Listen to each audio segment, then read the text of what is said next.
Le damos la bienvenida al quinto episodio de nuestro podcast Entre Volcanes y Pinares.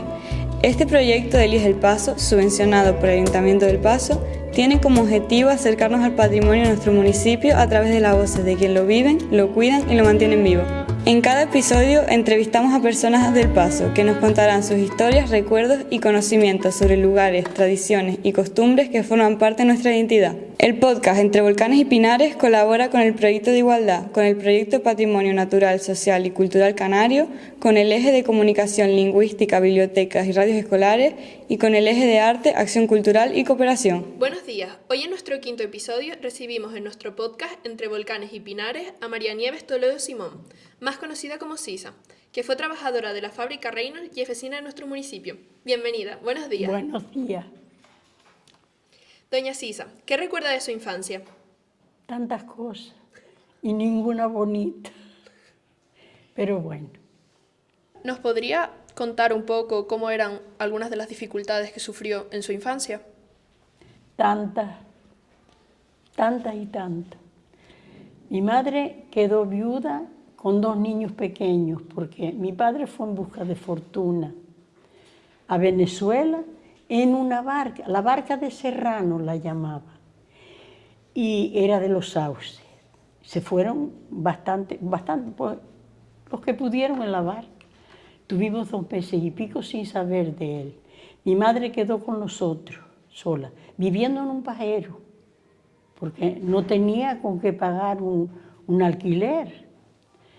Pues trabajando hasta que papá ya empezó a mandar, y papá nos decía, Francisco Monterrey, que papá era un pollito de los de aquí, porque fue de los primeros que fueron a Venezuela.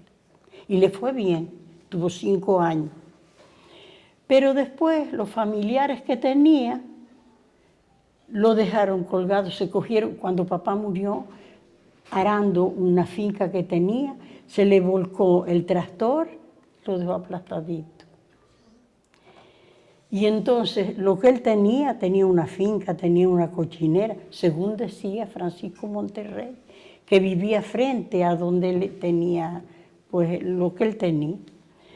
Y dinero y todo. Papá sí nos mandaba, pero justamente nada más que para comer, porque quería llevarnos para allá.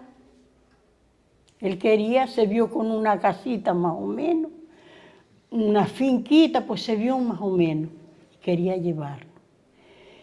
Y después los hermanos, los cuñados, las sobrinas, toda esa gente, se cogió todo y nos dejó a nosotros, mirando para todos sitios, sin tener nada que comer, viviendo, llovía, esa casa, ese pajero se nos mojaba, que eso daba miedo, porque no había dinero para pagar un alquiler normal.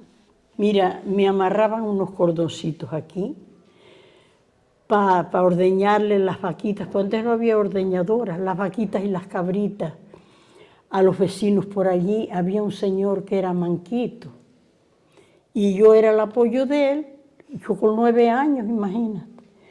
Y iba yo, le ordeñaba una vaquita que tenía, las cabritas, las hijas.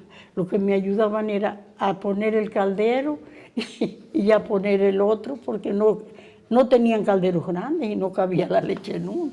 Y así fue mi infancia, trabajando, mal comida, con hambre y miles de cosas. Pero fue una época bien mal, una época, y la desgracia que nos pintó, la vida. ¿Y usted durante esos años no recibió algún tipo de educación?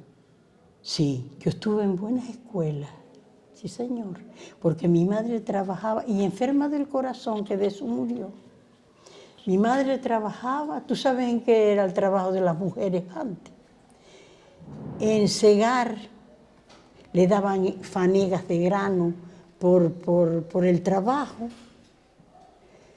pues recoger almendras, que era de año a año, coger hierbas para el sol, y enfermita del corazón, pero tenía 2 hijos y mamá era muy responsable, y papá también. Y mi madre me pagaba con sacrificio, haciendo estiércoles. Ella criaba unas becerritas, unas cabritas, y hacía ese estiércol pagándome con sacrificio buenas escuelas. Cuando mi padre murió, Monaga, que era uno que daba clase, entrando por la gasolinera, por allí para detrás. Era donde estaba, era como una casa, ¿sabes? Pero allí daban clase. Y Monaga llamó a mamá, es una pena que esta chiquita no la aproveche, porque esto da algo. Y mamá le contestó, llorando, ya yo era grandita, tenía 11 años, 10 años y pico, 11 años. Dice mamá, ¿y con qué? ¿Con qué le doy yo a don Francisco de comer y de darle una carrera a una hija? Yo no puedo saber cómo. Pero después aún con eso, me puso en buenas escuelas. Yo tengo 2 títulos de costura. Yo estuve cosiendo para la calle, trabajaba en la fábrica. Y claro, eran 8 horas nada más. Y lo otro lo aprovechaban coser para la calle. ¿Qué aspectos cree que han cambiado desde que usted era joven hasta ahora?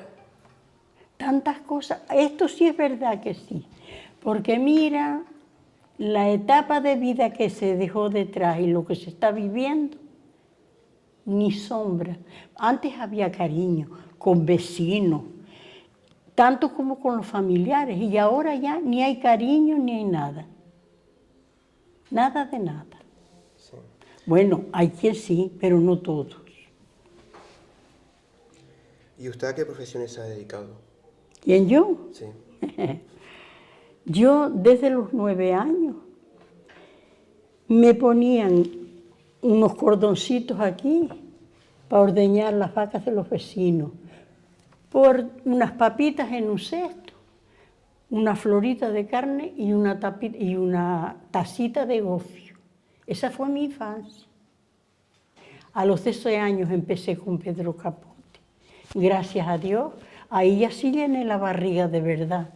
Pero de demás, hijo, trabajos, penas y calamidades. Esto es así. ¿Y hubo alguien que le enseñara sobre este oficio? Sí. Cuando empecé a trabajar con Capote, pues había personas que nos enseñaban a trabajar. Después ya fue cuando empezaron a llegar las máquinas al tanto tiempo. Y ya la máquina te iba diciendo lo que hacías y cómo era. Pero eran trabajos difíciles. No te creas tú que era llegar y ya está. No. No había que estudiarlo, pero imagínate. Los capataces esos te tenían al hilo. Como pasan todas las cosas. Y durante esos 40 años que estuvo trabajando en la antigua fábrica de tabaco, uno de los principales motores económicos del municipio en esa época, ¿qué labores hacía? Pues sí, más bien la gente se dedicaba al campo, a la siembra de papas, tomates, de estas cosas. Y yo también fui una de ellas en parte. Yo tenía una huerta y sembré papas, calabazas, boniatos, de todo eso. Y por la noche, llegaba a las 10 de la noche de trabajar, cogía un farol que tenía, lo plantaba más allá para poder ver a regar los surcos de las papas. Y luego, en relación con los trabajos que realizó, ¿notaba alguna diferencia entre las labores que ejecutaban las mujeres y los hombres? Tanto. Sí había discriminación, mucha. Los hombres siempre eran superiores, todo. Y las mujeres, eso tal, eso cual, eso no. ¿Para qué la mandas cuando que eso no? Se lo decían a los encargados, ¿sabes? Y eso a uno le dolía mucho. Pero, pues sí, ¿qué quieres tú? ¿La maquinaria o tecnología de la fábrica fue cambiando conforme al tiempo? Sí.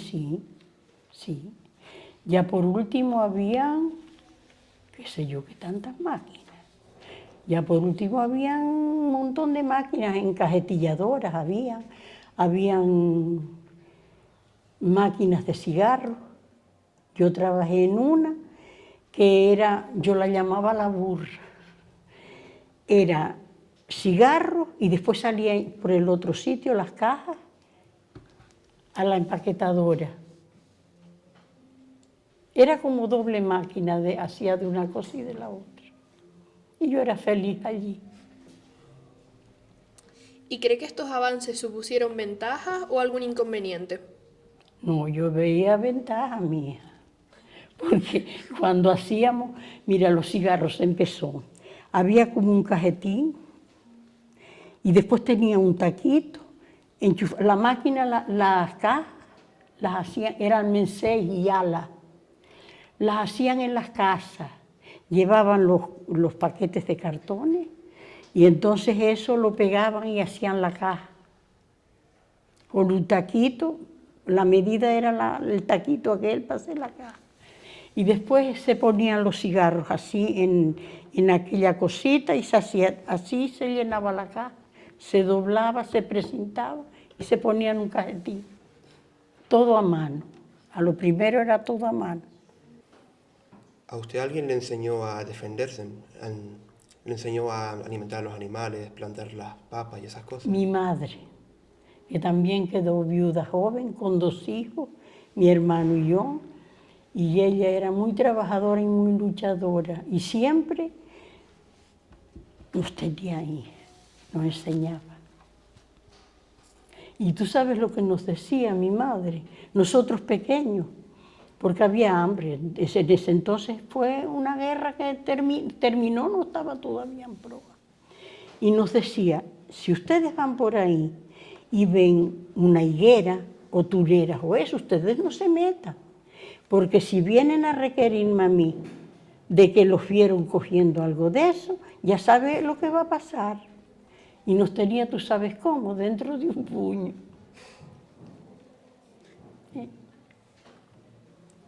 ¿Qué le gustaría que los jóvenes de hoy en día conocieran sobre su pasado o el pasado del pueblo? No, yo te digo la verdad. Eso cada uno es dueño de hacer lo que crea. Uno no puede obligar a nadie. Pero yo el consejo que sí les doy, que utilicen la cabeza. Porque los vicios, eso es a lo que yo le tengo miedo. Siempre estoy con ese control con mis nietos. Utilicen la cabeza, que la vida son 3 días, mis hijos. Y eso de estar rodando por ahí y estar, ay, qué triste es, por favor. Eso es triste. ¿Nos daría algún otro consejo? Muchos. Que se porten bien, que estudien, que hagan alguito, si una carrera no, alguito, a buscarse la vida. Porque uno no sabe lo que va a vivir y comer y vivir es todos los días. Así pienso yo. Por mí no se vayan a llevar tampoco. A lo mejor. ¿Cuántos dirán, mira esta vieja, mira esta vieja? Para nosotros ha sido un placer compartir este espacio con usted. ¿Cómo ha sido su experiencia hoy? Muy buena. Ha estado llena de juventud, o rodeada de juventud, mejor dicho. Yo le doy mis consejos, los que están a mi alcance, y lo que les pido que se portan bien. Y no cojan vicio. Mira que os lo repito un montón de veces, porque es triste ver un joven lleno de salud y creo que no sabe ni hablar. Ay, te lo juro que sí me pongo mal.